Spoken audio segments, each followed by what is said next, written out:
means. All righty. Hello, I'm John William Toohey, and this is Kings, Killers, Clowns, and Queens. If you hear, you know what it is. And I'm here with my partner co-host, Paul Whitcomb, and Michael Cannell, noted author, who has put out 2 books recently. One I happen to have here is A Brotherhood Betrayed. Can you guys see that, or is it breaking up? There it is. It's breaking up because of your green screen, but it's good now. Hold it right there. Oh, that guy with the hat. So it is called Brotherhood, The Man Behind the Rise and Fall of Murder, Inc. It's a wonderful book. And real quickly, I'll do this a little bit more carefully. He also has Incendiary, which we did both of these. We've done podcasts on. I highly recommend this book about the Mad Bomber and the invention of criminal profiling.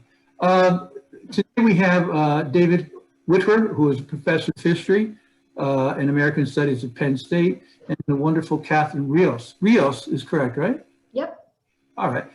Who is also professor at Penn State of Communications. Their book is in the Garment District. It's 10 years, correct, of research. Yep. Impressive. It is an Amazon bestseller in the category of American labor.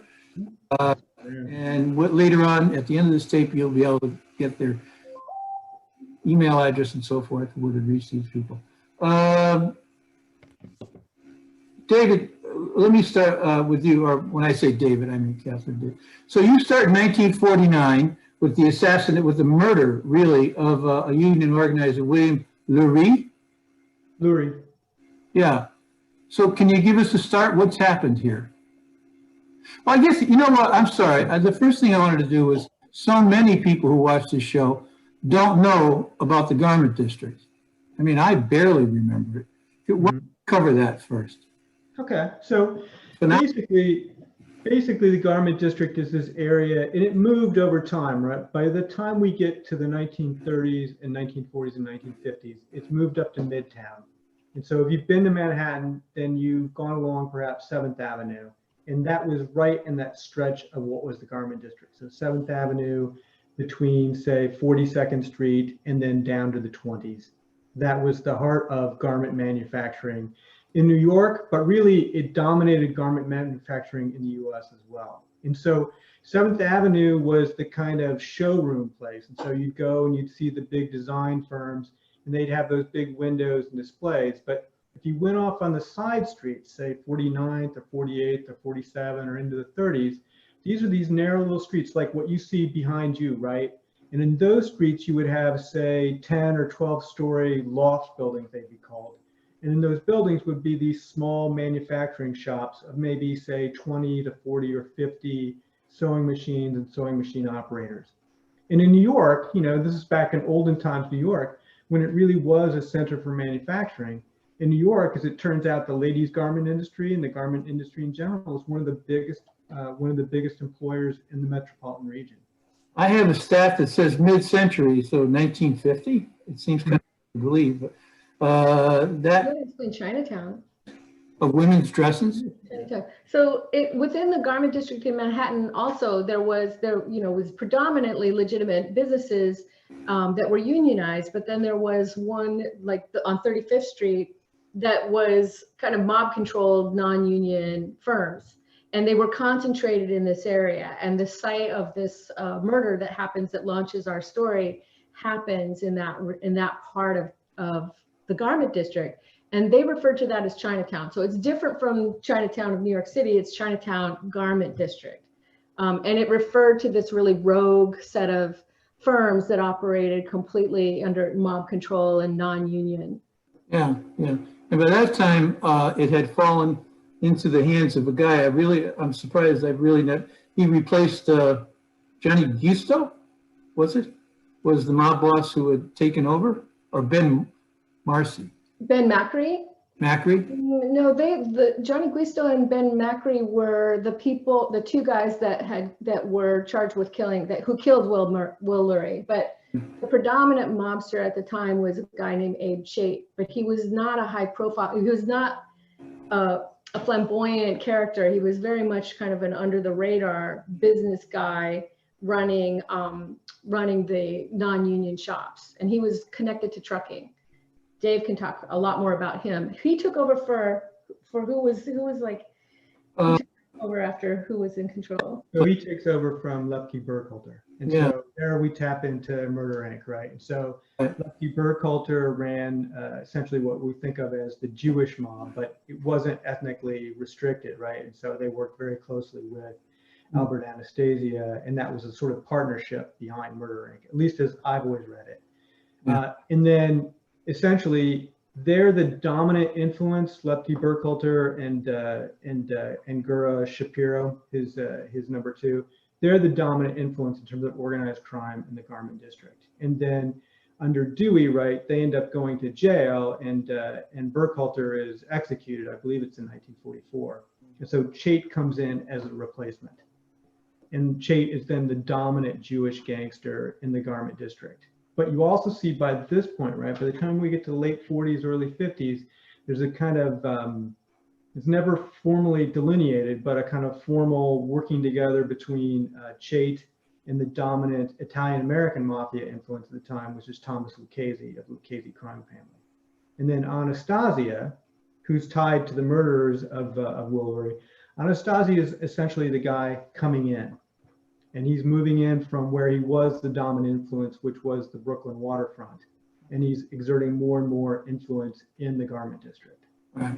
I mean, it's extremely interesting for me to hear this part of it, because my book, which John was nice enough to mention, tells the story of Lepke Burkhalter and Murder Inc. up until 1941. So I really was not aware of this, what happened after that. And so in the Burkhalter era, Burkhalter was sort of double dipping. He was working both sides of the equation, both with ownership or management, but also with the workers. Right. Was that true in this later period as well? Yeah, so in the later period, right, Burkhalter's close to, and you know, it's one of the things that we really explore is what's the relationship between organized crime figures and the union. And so Burkhalter was close to the, you know, he had a foot, as you would say, right, in both the International Ladies Garment Workers Union, which is the women's manufacturer of garments, and then the Amalgamated Clothing Workers, which would be the union for making men's clothing. And then when he's gone, Chait assumes the same role, which is to say he has very strong influence with some members, some officials within those unions, and then he has very strong control over the employers and the employer associations. And then as part of that, right, he owns several of the leading ladies garment manufacturing firms, or he has an ownership interest, let's say, a partnership. And then as Catherine was saying, right, he's got strong influence in the trucking industry, which, as you'll know, was really the key component here, right? So trucking is the point of vulnerability for the garment manufacturers. Yeah. Something that I didn't know as I was prepping for this, I'm a Chicago guy, and I certainly knew about the garment district, but I was shocked to read that something like 40% of every dress sold in America was manufactured in Manhattan. I know, it's pretty shocking, isn't it? It's not our view of Manhattan at all. It's inconceivable to me Yep. that size of an industry would be in this small area. Yep. I have it at 80% in 1950. Okay, Yeah. so it was 80%. Yeah, Amazing. that's the dominant influence. And by the time we're looking at, right, so by the time you get to the late 30s, 40s, and 50s, you can say the heart of the industry is still very much in Manhattan, but a lot of these smaller shops or medium-sized shops are moving out to first the outer boroughs, then Connecticut, and then also the part we write about, right? So the northeastern part of Pennsylvania. And there they're setting up, it's not necessarily bigger size factories, but more factories that are less easy for the union to monitor. But it remains an industry where essentially even a large garment manufacturer will essentially do something like, and I don't know any ladies garment manufacturers, but let's say I did, we'll say Acme Dresses Acme Dresses will essentially come up with a design, and then they'll contract out to, you know, maybe 10 or 15 or 20 fairly small shops. And each of those shops will be contracted to make the dress. And they'll send to those shops, they'll send them basically the cut up pieces of fabric that are going to be used for the dress, and they'll send them the pattern. And the beauty of that is, for that garment manufacturers, for Acme Dress, right, they don't have the overhead. They're not like Ford Motor. They don't have these large factories that they have to maintain. Instead, they've got a contractor. And when that design sags or if sales go down, they simply don't renew the contract. And so it gives them this flexibility. But the issue is, and this is where trucking comes in, right? For that to work, basically you'll have Acme Dress having an office or a location in Manhattan, and they'll be designing and they'll be cutting the fabric there, but then they need to put it on a truck and send it out to that small shop in Brooklyn or Pennsylvania or Connecticut. And in that small shop, they'll put it together and then they'll send it back to Manhattan. And so all of this works as long as that trucking is totally free and flowing. And that's where people like Abe Chait, if they were a dominant in the trucking industry, could essentially say, we're going to squeeze you out or we're not going to squeeze you out. How did that fall into the union business? Yes, that's a really good question. Do you mind? No, if I keep no, going? you keep going. You're the expert. So the way this works is this, is that for the union to organize the industry, right, they could stage really successful strikes, which is what they did in 1934. And they essentially had a mass call out of all the garment manufacturer workers in Manhattan. And all those workers signed up to join the union. But the way this works is, right, if you're Acme Dress Company, you signed up with the union and you're paying union wages. And it's such a cutthroat business, right? It's a matter of pennies that makes your dress cheaper than the other person's dress. And so if you can find a way to send out your cut goods to a factory that the union hasn't yet organized, then you're going to save those wages. Do you see what I'm saying?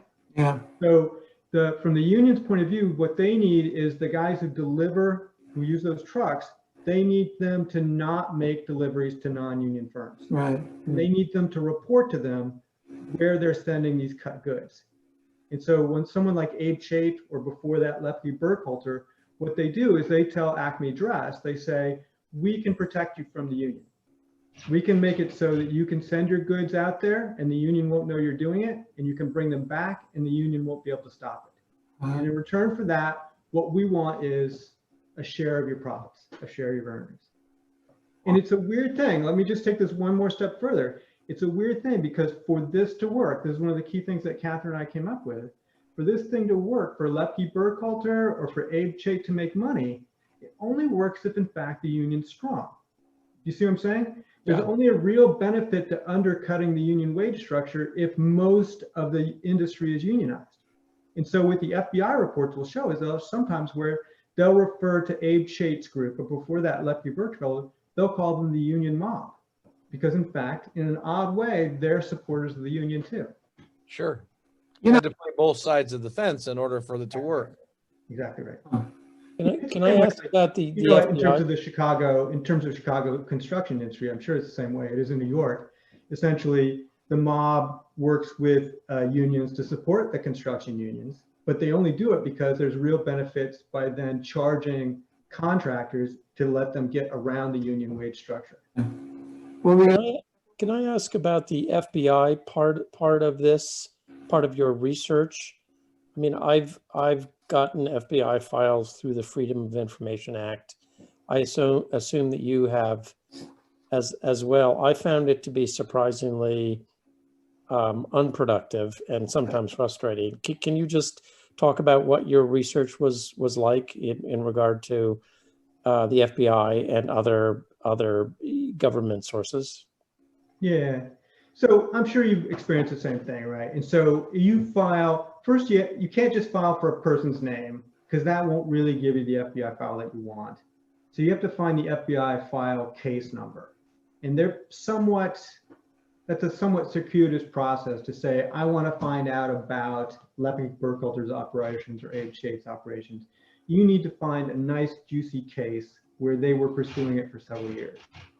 And so finding the case number is the first needle in the haystack. And let's say you find that, and it's the one that you want, and it has like an FBI case that went on for 2 or 3 years. Not one of these, I'm sure you've got these too, where it turns out the case file that you get is that John complained that he didn't like the union because the union organizer kicked his car tire one day. The FBI files a 4-page report. And that was you waiting 3 years for that report. But instead, this is one of those juicy ones where there are tons and tons of reports.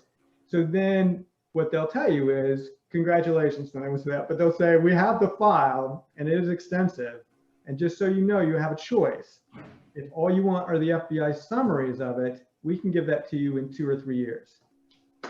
But if you want the full case file, all of the reports that all the FBI agents sent in, then you go on the special, that's a super big case file, and that could take 5 or 6 or 7 years. Wow. And so if you wait that long, then as you know, Michael, then sometimes what you get is a really big case file in which everything that was good got blacked out. Yeah. But sometimes, and it is almost random in my experience, sometimes what you get is a case file where 2 or 3 or 4 different agents, this was their start out job, were going through, and they don't consistently black out all information. And so sometimes they'll black out the person's name, but then 2 or 3 reports later, they won't black out that person's name. And sometimes they'll black out their name, but they'll leave in the company that they run. Or they'll black out the name, but they'll leave what union and what official they are. And so what you end up with is almost trying to crack a code of getting a sense of reading between the lines and seeing what it is that they're keeping away from you. And they're not even doing it in a super methodical way. And when that works really well, you can find just enough in there to kind of piece together what's going on and get some usefulness from these FBI reports. And what you'll get sometimes, right, will be these, these informants from within the industry who'll tell the FBI this, or they'll tell the FBI that. And that sometimes is pretty good. And then the other thing that you tend to get, right, at least in the garment industry, is, and this is what FBI tends to do, is they we have a big case. We understand there's extortion in the women's coat industry. And so they'll send Agent John and Agent Paul to go out. And what Agent John and Agent Paul do is they go to every coat manufacturer listed and they say, are you paying any extortion to anyone who might be a dangerous organized crime figure? And typically what John and Paul would say is, why no, I would never do that. I don't know why you would think I would do that. And so you'll get a lot of that, but then every once in a while, for reasons that are not really clear to me, somebody tells John or Paul that in fact, of course, I do sometimes make payments, not huge amounts, but only at Christmas and only because other people do. And so you can start to see slipping in there some useful information that comes in. By the way, if you're watching this, you're going to do FBI research. You can also go to the reading room if it's available in DC, and they'll just give it to you. You can read it at charge. Also, always check the counter agencies that might be involved that the FBI will never give credit to. The Post Office Service is involved in an awful lot, post office investigators. They probably would be involved in garments as well.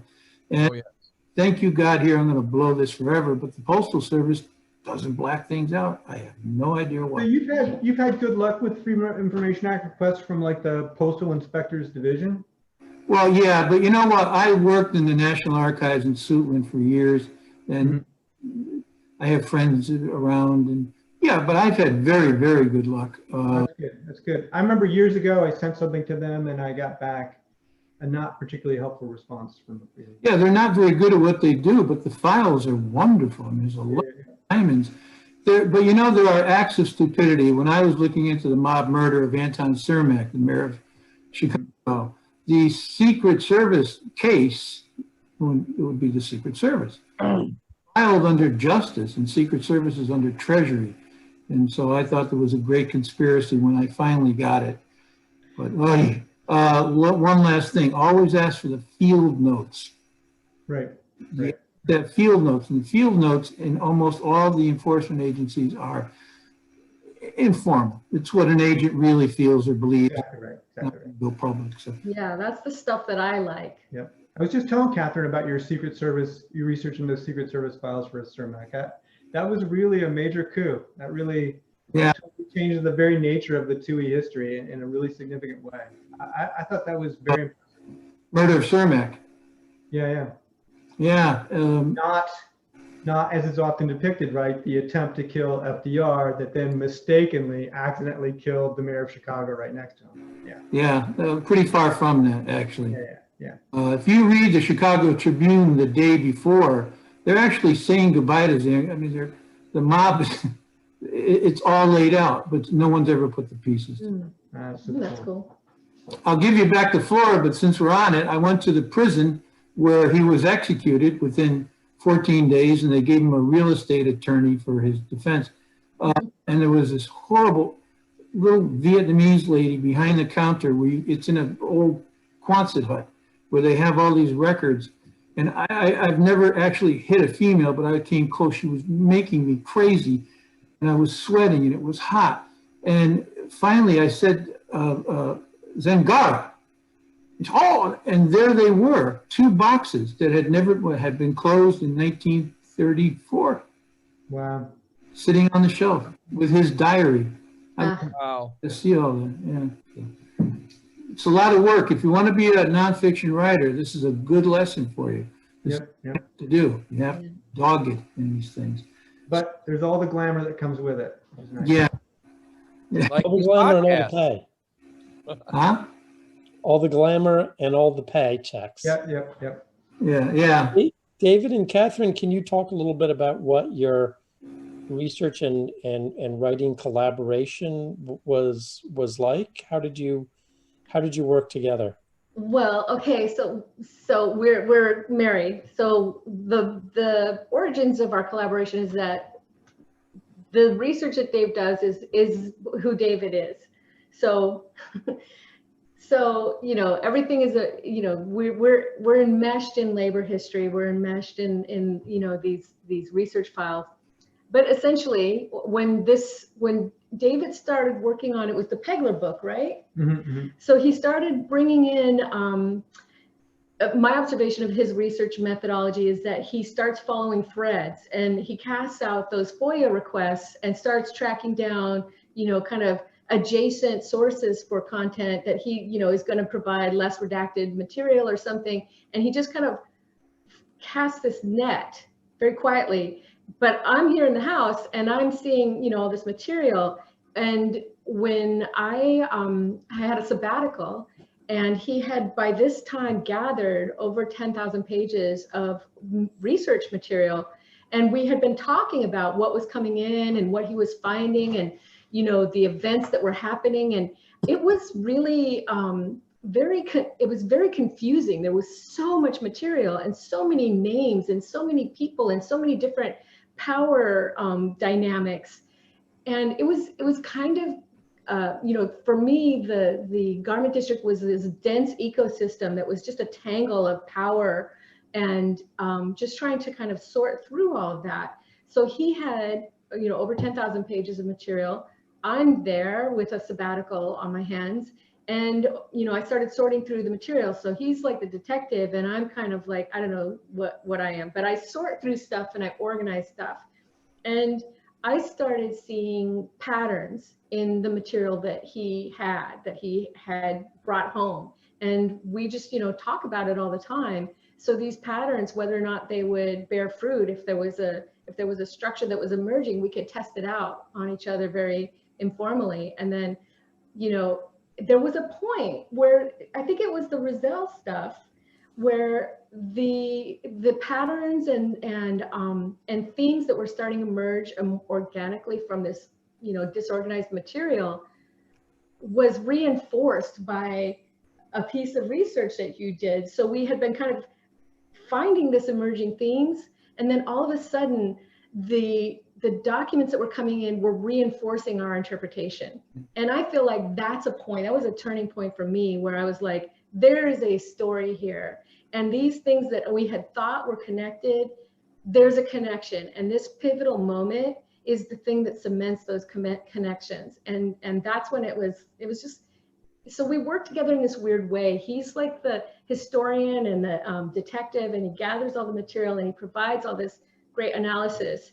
But I feel like I'm the person who's looking at the human motivations of the people that we encounter in the research. So like those field notes are the most exciting things for me, because I get to experience these dilemmas and these conflicts and these power battles in terms of the people. And so I'm always focused on human motivation. And I'm a writer, I'm a dramatic writer. So the result was, for me, was writing the screenplay, which is called Pay Dirt.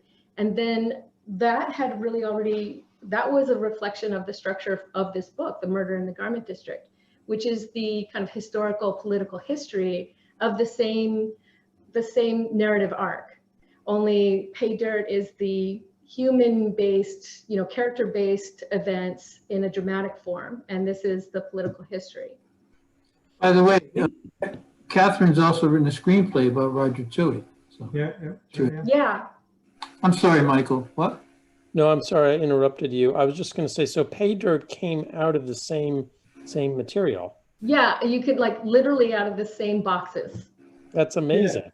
Yeah. And it also really, it preceded the book. What Catherine's talking about, there's all that she said is right, but then it's also the case that when I started this, the goal wasn't to write this book that emerged here, right? So my initial research was going in a very different direction, and she saw a framework and a storyline for it that I didn't see at all. So the initial research in this was, my previous book was on Westbrook Pegler, who you may or may not have heard, but he was kind of the Limbaugh of newspapers in the 1940s, and he exposed a major union corruption scandal involving the Hollywood studios. Yeah. Oh, yes. So what I was starting at was I was looking for journalists who were the anti-Pegler, so who were writing about labor but who were pro, and that took me to this guy Victor Riesel, who has acid thrown in his face in 1956 by Johnny DioGuardi, who was a famous Lucchese crime figure in New York City. And that story really was all about corruption in the garment district. Yeah. So that took us back to what was in the garment district, the big crime before the acid attack on Riesel, which was the assassination of Will Lurie. And then that took us to Will Lurie's sister, who was Min Matheson, who's this heroic union organizer in Northeast Pennsylvania. But when I say us, right, it's really Catherine who saw the framework and she saw the connection.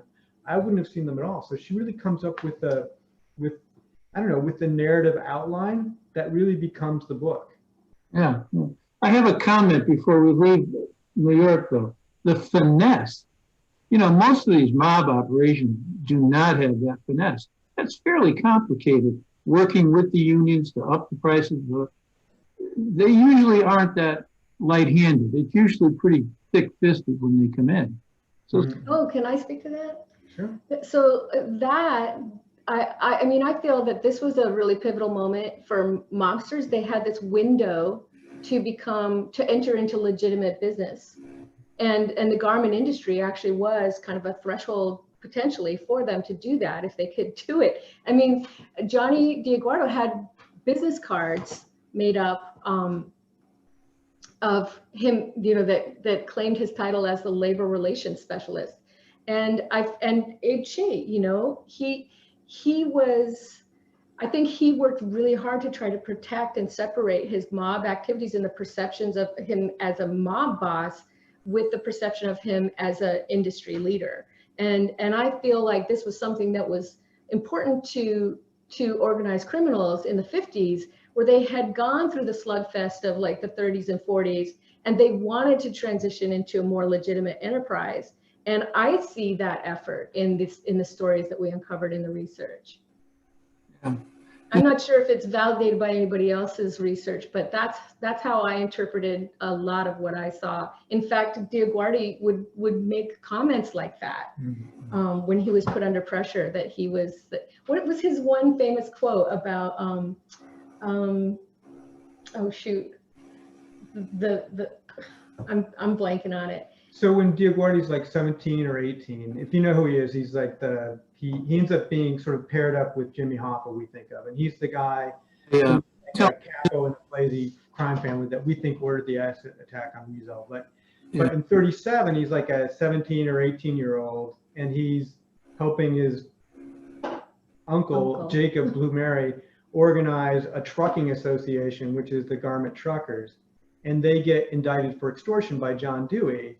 And when he's being tried, you know, he exclaims, he says, "We didn't do anything here that was any different than what J.P. Morgan did. Yeah. We aren't doing anything different, you know, in terms of trying to organize an industry or make it more coherent than what other people are doing." Yeah, yeah. It's a weird thing. It's a weird thing for a gangster to say, right? Especially a cocky 17-year-old. Yes, and it's particularly weird for a 17-year-old to say. By the way, we're talking about, to the regular listeners, Johnny Dio is, Right. Yeah, exactly. Johnny Dio. you would know. By the way, Meyer Lansky pretty much said the same thing Yep. at one point. You know, they'll look on us as heroes in another 20 years. By the way, did you come across Benny Fine? Because that's really where all this started. Dopey Benny Fine? Oh, Benny Fine, yeah. Yeah. Because he was pretty much, he worked for either the bosses or the union. He didn't care, whoever. Yeah, he preceded this particular generation, this story that takes place in our book. The trouble, and it took a lot of work, and it was for no reason other than to make me happy. You know, this guy controlled gangs that were in the hundreds and hundreds of thugs. He was a scary guy. He was dopey because he had been sick and his eye was closed. Do you know about him, Michael? No, I don't. This is I mean, as I said earlier, my vision of this world really ends with World War II. Yeah, yeah. So it's kind of uncharted territory for me. Well, he started in 1900 to about 1910, and then he became a millionaire. And we're getting off subject, but anyway, I tracked him down because I just, what happened to this guy? You know, he, I don't know what you call it, when you cross over the Brooklyn Bridge into Manhattan to the right, I don't know what that would be. He had a row house there, you know, small, inexpensive row house, and he sat on the porch and he smoked cigars, and he died in the 1970s. Not bad. 50 years that this is a guy who essentially could run the city of New York. Isn't that amazing? Yeah. You know, but anyway, I'm sorry. Yeah. By the way, was the labor man, was he shot on while he was on the phone by any chance? Yeah. I've So, read about him. Sorry, I've read about him. Yeah. Stabbed, right. Yeah. But there was another player involved, mob guy, wasn't there? Well, there were the two assassins, Yeah. and Yeah, and then the notion is that they they were worked controlled for, by Anastasia, right? yeah, the notion is they worked for Anastasia, but Yeah, yeah. And he wasn't exactly a clean angel either, though, was he? Yeah. who's Will Lurie? The- that's the punchline at the end of the book, right? So the issue was he himself wasn't necessarily that clean, even though at the time when he's murdered in the phone booth, the Union depicts him as a martyr in a sign of the threat of mob power, and it is a sign of mob power, right? To kill somebody in broad daylight, say at 2 p.m. in the middle of that scene that's right behind you. So hundreds of people on the street, right? And they do it right there, not in some secluded corner in a dark alley, right? They do it in a crowded lobby phone booth, and then they walk away. And what the New York police say is, right, there literally was nobody who would come forward as a witness. There were no willing witnesses. Everybody just happened to have their back turned at that moment. Mm-hmm. Yeah. But the people that did come to assist him were a couple of the women workers. So, you know, and that's an angle that doesn't get told in the mob story. The impact on people, like the people who are impacted by the criminal network, which is an aspect in our book, but it's a larger aspect in the screenplays. Just being able to have a role for the workers, and in this particular case, mostly women. So when Will Lurie was stabbed, and he comes rolling out onto the street, the women workers were coming to assist him. And then of course they could not make statements, but everybody else, including, you know, some of his organizing colleagues, backed off completely. His father, if I recall, I wrote an article about this about 3 months ago. Oh, you did?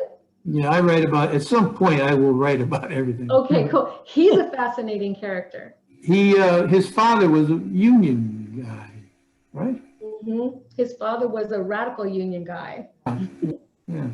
And wasn't he as well? Wasn't he a communist? Yes, and his father died just a few days after Will Lurie was murdered. Yeah. Of natural causes, but the family, totally believes that he died as a result of Will Lurie's violent murder. By the way, He had plenty of murder attempts on him. do you have a book with you, Catherine or David? Yep. It's going to be reversed because I guess it's reversed, but it says Murder in the Garment District. I can see if I can change the mirror here. Hold on a Okay. second. Yeah, it's reversed for you. Oh, is it not review? It's not reversed for you? No, Okay, great. it looks right for us. Oh, Okay, cool. great. All right, So, then I'll leave yeah. it where it is. Cool. Murder in the Garment District. Yeah, please feel free to flash it up every now and then if you like. Okay. So when did this involvement with between the mob and the garment district start to go away, or did it? I get the impression that by the time the 60s, 70s, and 80s comes along, the Lucchese's and the Gambinos have moved on to drugs and gambling. And the involvement with the garment district continued on until what, the 70s or 80s or No, later? it continues on until essentially the garment district is not the garment district. Yeah. So in the 90s, the New York District Attorney's Office did a major racket case, and they pursued. It was one of Carlo Gambino's sons, so I think it was Thomas Gambino. Yeah, So Tom. essentially, he's a high-ranking figure in the Gambino crime family, but he's one that remains clean, right? He's really very much in the garment industry, and so he has one of the largest trucking firms that does garment trucking. And then it was very much the case what the New York District Attorney's Office did. It's very much like the investigations that Dewey does in the 30s, the FBI tries in the 50s and in the 60s. It's the same exact system that had existed going back to Dopey Benny Fine. Basically, it doesn't change. And you can see references to corruption in the Garment Workers Union and corruption in the trucking industry that look exactly the same in the 90s, in the 70s, in the 60s, in the 50s. Essentially, the pattern never really changes until globalization means that the garment district doesn't function as the garment district anymore. So do you think the mob had something to do with, now, in other words, a major point, in having something to do with closing the garment district in New York?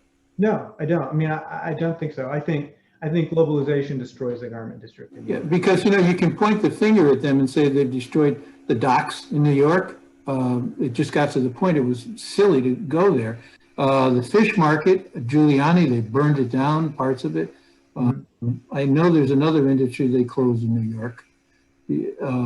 So they're poisonous, to Manhattan anyway. The lady, Matheson, I guess, is she related to him? To Will Lurie? Pennsylvania now. Min Matheson was Will Lurie's sister. Ah. Yeah, and Max Lurie, their father, was hugely influential on her. Yeah. By the way, unless I'm wrong, did we ever establish why they murdered him? No. Yeah, so we didn't, because we kind of jumped over that. So he's killed in May 1949, right? And the notion is that he had been part of an organizing crew working for the Garment Workers Union that had been pressuring these garment manufacturing firms located in that Chinatown district of the garment district that Catherine was talking about. And so those firms had paid for mob protection from the union. And so they don't want to join the union, right? And so Lurie, at least according to the New York Police Department, then found where some of the dresses were stored by one of the firms and cut them up. And the notion is, the firms would have said, or they would have said, why are we paying money to you, Ben Macri, if in fact we're being preyed on by this union organizer. It's time for you to earn your keep. So he needs to stop Will Lurie from doing that. And so one argument is they didn't intend to kill him, but they did intend to hurt him. Yeah. And it went further than what they planned. Yeah, yeah. And moving along to Pennsylvania, so we have Russell, the Buffalinos are running things up there and always have. Something I don't know if you came across that I learned recently is that the Buffalino family had a direct route to San Diego and San Francisco, and their guides went out there for basic training and ran the lot. Did you know that? I didn't know that at all. Weird. It's just something that happened and went on for decades and decades. So his sister has now gone up to, how is it pronounced? Lurie? Lurie, that's how we pronounce it. Yeah. So- We don't know. His sister is now a union person up in Northeast Pennsylvania, right? In When he's murdered, yeah. This is 1944 though, before he's murdered. She goes up before he's murdered, but she really gains traction after, at the time of the murder. There was a big campaign, an organizational campaign that was specifically anti-racketeering in 48. Mm-hmm. And then the Will Lurie murder kind of complicated that whole campaign, and they kind of transitioned, and then they moved into a different strategy. And Yeah. she was part of organizing the Northeast District, which was definitely the stomping grounds for Buffalino, but also Abe Chait. That entire quarter from Northeast Pennsylvania to Manhattan was under his control. I have to tell you, I know a lot, but I honestly, I'm surprised and angry. I've never heard of him. Chaits. Yeah, he's very under the radar. That's the beauty of it, right? So that's one theory. I'm very curious what Michael thinks about this. It's one theory. You'll see people reference this in the late 40s, early 50s. Someone like Chait really had equivalent power in the underworld to Thomas Lucchese, but managed to stay much below the radar. And so he doesn't get indicted, right? There's no major trials. And the notion is there's a group of these sorts of Jewish mobsters. We know of Meyer Lansky, right? But the notion is there was a group of people of that stature who were out there, but who managed to avoid major law enforcement attention. And so there's a guy, I think Dutch Goldberg, you'll see him referred to every once in a while.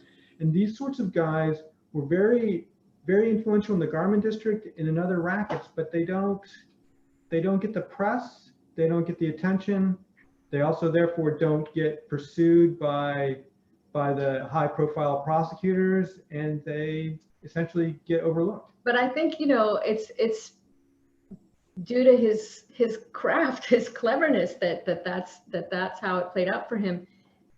In the Northeast Garment District, the union, the manufacturers formed the Pennsylvania Garment Manufacturers Association, and that was the kind of rogue non-union association of manufacturers. And for example, Min Matheson would be negotiating with that organization over union issues. He would have been one of the primary negotiators to represent the association, but he was not named on the board. He's just there negotiating as like the most powerful spokesperson. And definitely with an investment in the game, he's just not listed. But she and Abe Chait, Min Matheson and Abe Chait, actually had a really almost a respect for each other, because they spent a decade negotiating with each other. And I think she referred to him as having a highly judicious mind, and that when she told him that, he was really charmed or pleased to hear that. But yeah, he's not officially a member of that association, but he was the person that she would negotiate with. I mean, it's interesting, don't you think, Michael, that notion? I like that description of Chait as judicious, because wasn't that Lepke Burkhalter's, one of his nicknames was the judge?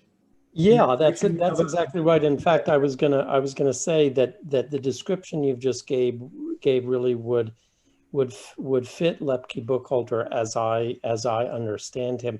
Huh. Not just in the sort of way in which he put himself at 2 or 3 degrees of separation from anything that happened, but also in terms of his profile and his lifestyle. He scrupulously stayed out of the headlines. Yeah. And while his underlings and other mob bosses might go make a splash at the Stork Club or in nightclubs, you know, he did not do that. He, either by temperament or by design, lived a really quiet life. I mean, he would go home to his doorman building on the Upper West Side and have dinner with his wife and stepson.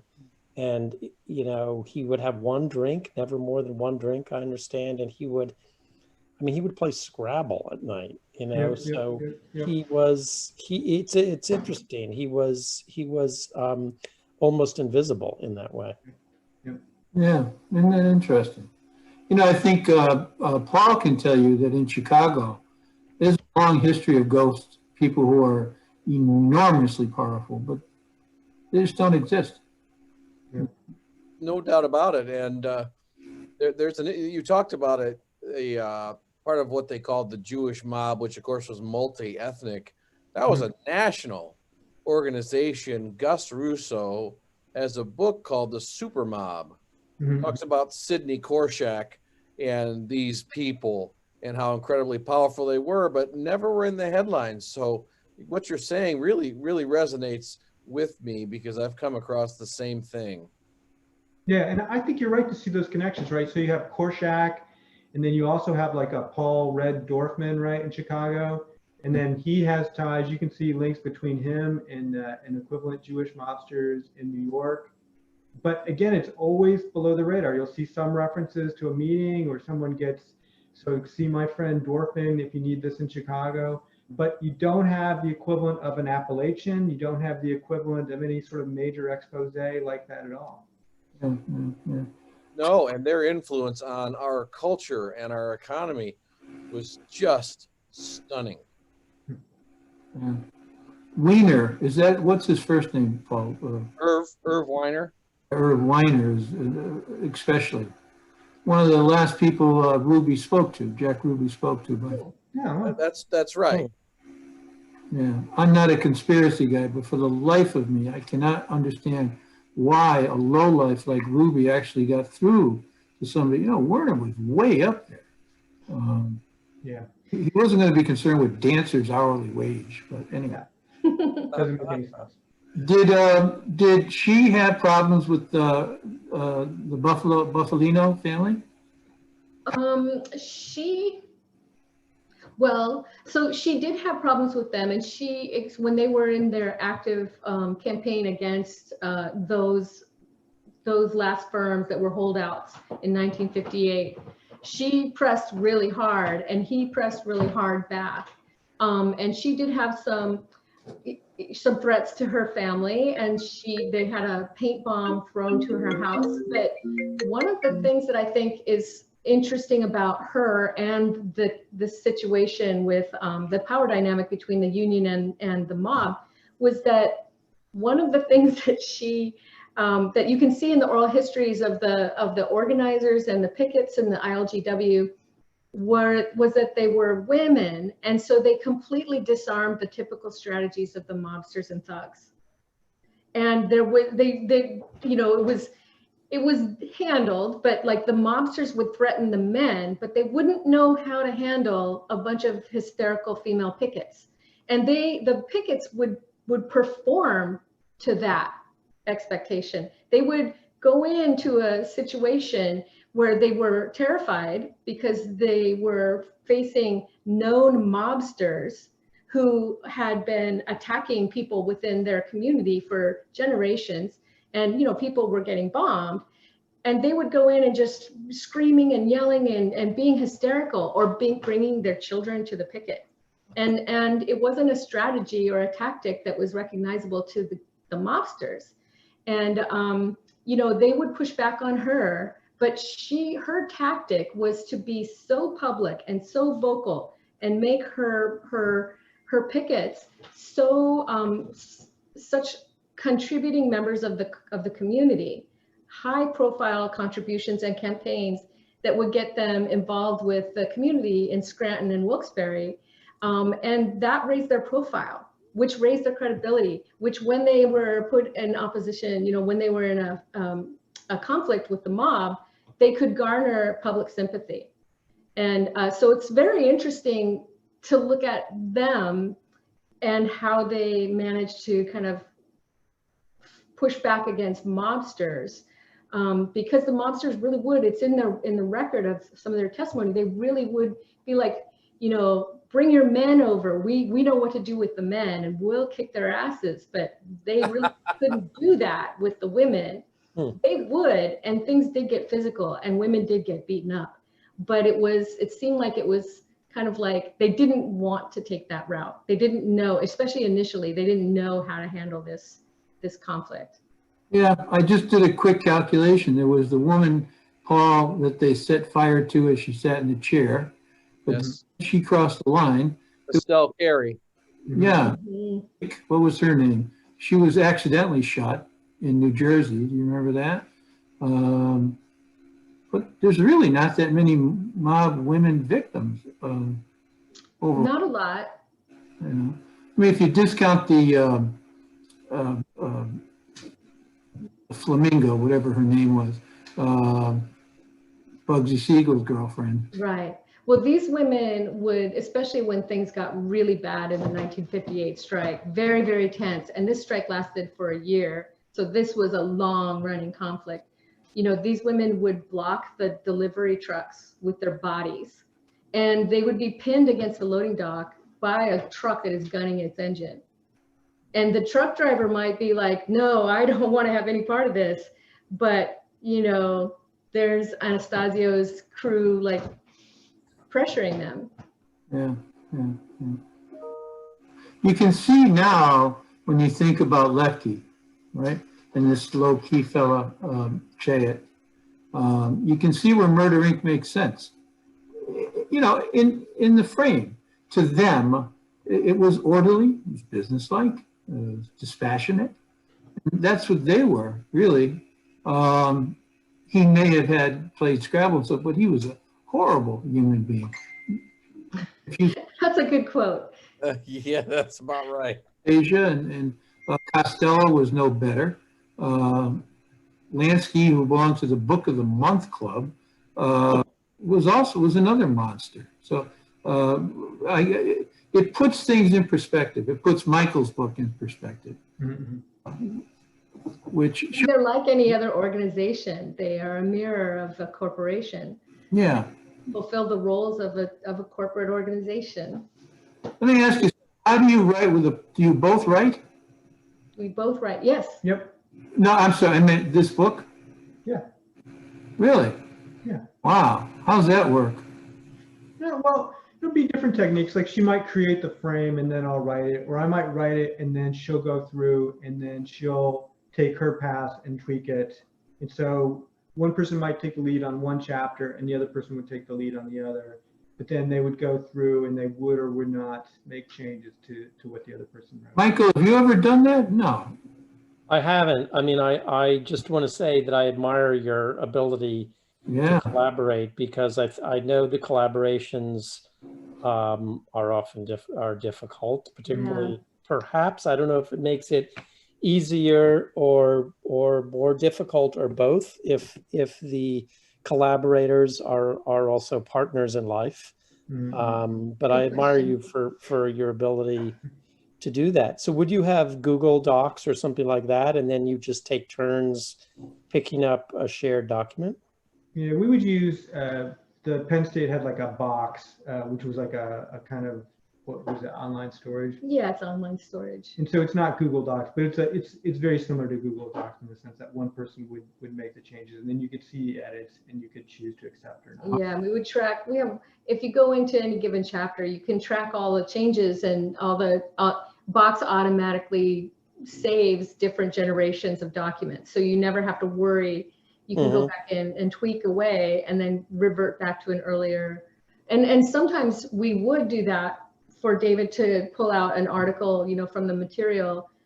You could go back to an earlier chapter, which would be better format for the article. But I think in terms of our collaboration, we really have different strengths. Like, you know, he's an encyclopedia of historic knowledge, and I'm like a story person. It doesn't come through right at the moment, but so we have very different strengths to bring to the project. So, you know, I think because they are very different, I cannot see material the way he sees it. And he really can't see the material the way I see it. So we just have to find that common ground where, you know, when it comes to the history, his expertise takes precedent. And when it comes to story, or like if I want to experiment with like, what if it goes in this direction, he's willing to hand that over to me so we can see if it works. So you're complementary parts. Yeah. Exactly right. That's well. And then would you work on things together, or were you always working on them separately? Never. Yeah, that'd be too slow. No, I don't think we could do that. Yeah. So, Catherine, a creative writer, you do short stories and scripts. So I'm thinking that flair, David is not allowed to have that flair. He's a historian. He's an actual historian. And so he can't add flair to what he does. So that, I suppose that would help, wouldn't it? Yep. Yeah, that helps. And I think and David is a really good storyteller, especially you know, as he's continued to write these books. But here's a distinction that I really noticed working with him as in his role as a historian. Historians document and build up an argument through repetition. And a creative writer, you know, you're done with the scene when the scene is done. Like you don't have to introduce supporting material if the point has been made. So his methodology as a historian, you know, sometimes the first drafts always has a lot more historical argument supporting the position. And I understand that that's there for historians, but then we pull it out until it starts to fall apart. And then we put that last bit in and it's good. Michael Canal, have you read any of his books? Mm-mm. Well, read Incendiary, but I'm going to talk about it like you're not here, Michael. What he has done in that book is he writes these chapters. So they're intimate, you know, which is rare in nonfiction, right? Especially in this stuff. So they're intimate, and then you begin to understand they're important on a larger national, international scale. Nice. Chapter begins and ends as its own little book. You could just read that and be happy.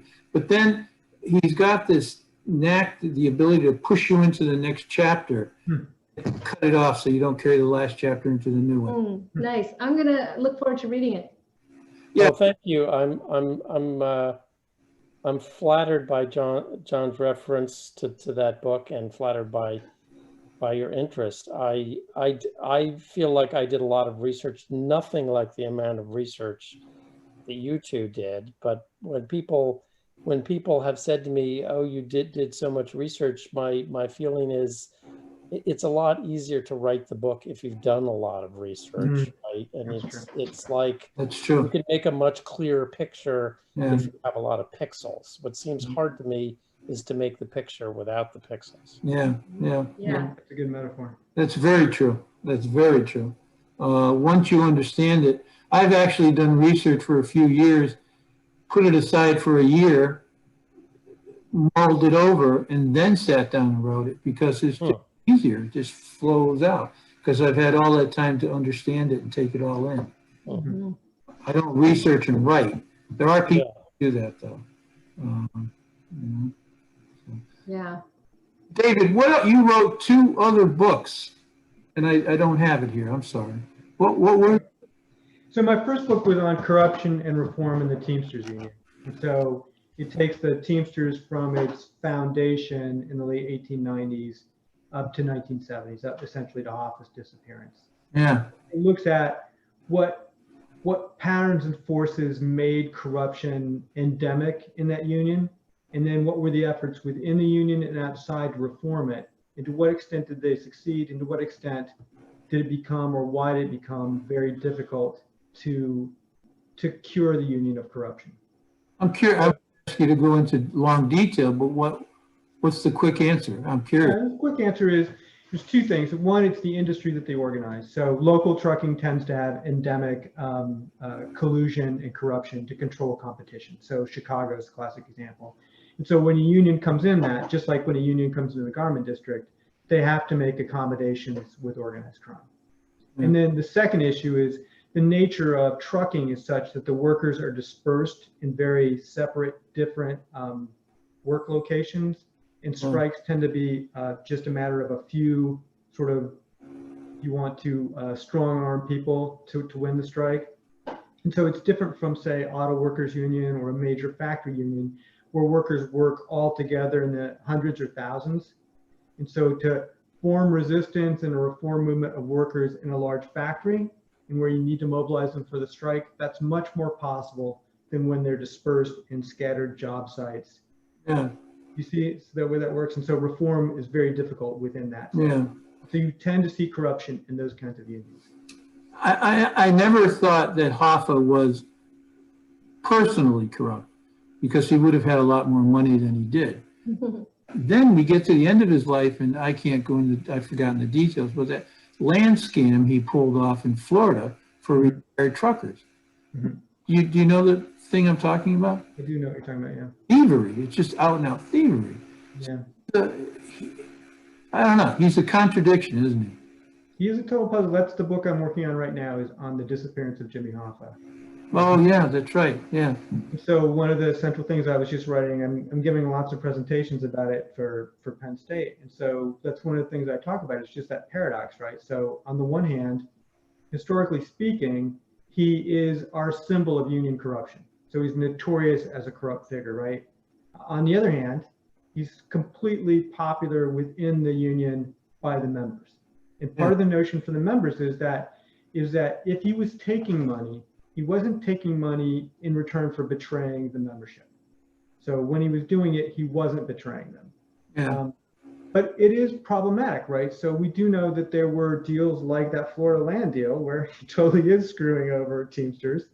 And there were other cases where it does seem to be that's what he was doing, right? And then it's also the case, you could say, and then I'll shut up about it, but there's that scale of corruption.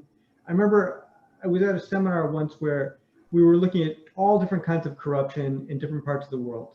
And one example was corruption in the Soviet Union. And they would say, they might go in, let's say your comrade Paul, they might, if you end up on the wrong end of the political stick, they might go and they would dig in your backyard and they would find this huge case full of money. So clearly you were corrupt in that you were collecting this money, but in your world, to get things moving in a command economy, you had to pay bribes to everybody else. And so you had to accumulate money through corrupt means to make things happen.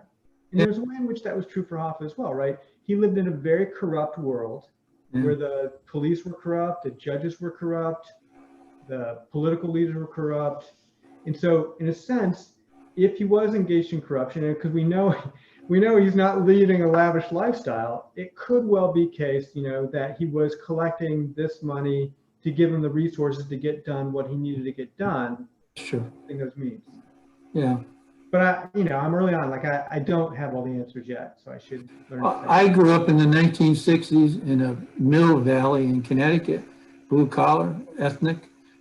We thought Bobby Kennedy was just a punk picking on, we cheered for Hoffa. We had no problem with Hoffa at all. We would point out that he never went after the AUW, was that what it was? Oh, the UAW. Yeah, exactly right. Yeah, I just wrote an article about that. There was the McClellan Committee hearings. There was a UAW, a United Auto Workers Union leader in Toledo, and he was strongly tied to organized crime, and he was allowing the mob to use the local UAW pension and welfare fund, and yet Robert Kennedy specifically worked to make sure that case did not get investigated. Well, Walter, the head of the union, whose name I forgot. Walter Reuther. Luther. Yeah, he was really generous with his contributions to their campaign. Yeah. Yeah. Of course, you get older and you look at it differently when you're a business owner and you look back at Bobby Kennedy and all that, you think, oh, geez, maybe he was right. Right. So, and when is that going to be done? Well, my goal is to get it done before the 50th anniversary of the disappearance, right? So the goal is to get it done in 2024 because 2025 would be the anniversary. Was it you, or I researched an article to get ready to talk to you with someone who said it's not important? Was it you who said that? So what's not important? Hoffa's disappearance, it really has no significance. I guess it wasn't you, was it? Yeah, it wouldn't have been him. Doesn't sound like me. I feel like it was super big, which is why I'm like totally researching it. Yeah. So here's the deal, right? He disappears in July 75, right? July 30th, 1975. By this point, he's no longer president of the Teamsters, right? He resigned in 71 in order to get out of federal prison. And he's been in federal prison since 67. But he's trying to become the president of the Teamsters again. And essentially that's why we think the mob killed him, because they had an easier time dealing with his successor, Frank Fitzsimmons. He disappears. Now, that case remains unsolved, right? But it becomes one more symbol, one more sort of concrete example of union corruption just before the decline of unions. So it's a classic example, the largest, most powerful union and its most powerful leader disappears as a clear sign of the mob's dominance. And then also after he disappears, that's when the FBI mounts that major investigation, and it begins to use those tools that were passed in 68 and in 70, right? The RICO Act, witness protection, Right. wiretap Title IIIs. They begin to use those, and that's when you start to see the beginning of the anti-organized crime FBI and Department of Justice offensive that really culminates in the 80s. Yeah, a machine, basically. Yeah. An industry, mini industry. We have to go, but I want to tell you, Paul knows who this guy is. There's a guy named Marshall Cayafano. Mhm. Have you heard of him? Oh, yeah. Yeah, and he told me that the reason they got rid of Hoffa is that Hoffa was a babbling lunatic at that point. He was nervous, he wouldn't sit down, he chain smoked, he jumped up and down. You couldn't have a civil conversation with him. And we're afraid he was just going to get before a committee chair and just go, let it all go. And according to him, that's why they got rid of him. Now, where they got rid of him, I don't know. But if anybody knows, it was Marshall Cayafano, because he buried a lot of bones. Yeah. As much as 100. We have to go. I thank you so much, Michael, especially you. Thank you for being here. Yeah, thank you for having me, and congratulations to you too. It's a great achievement. Yes, you should get Michael up there and have him talk to the students at your school. Yeah, we will. Where are you, Michael? I'm in New York City. Oh, you are? Okay. Okay, that's doable. Yeah, I'd love to. All right. Well, it was nice to meet all of you. It was such a pleasure. All right. Oh, Bye-bye. you're a good guy. I'll see you shortly. Okay, I'm going to ask Mike and Paul to hang on, and then I'm going to thank you all, and thank you folks for watching us once again. We do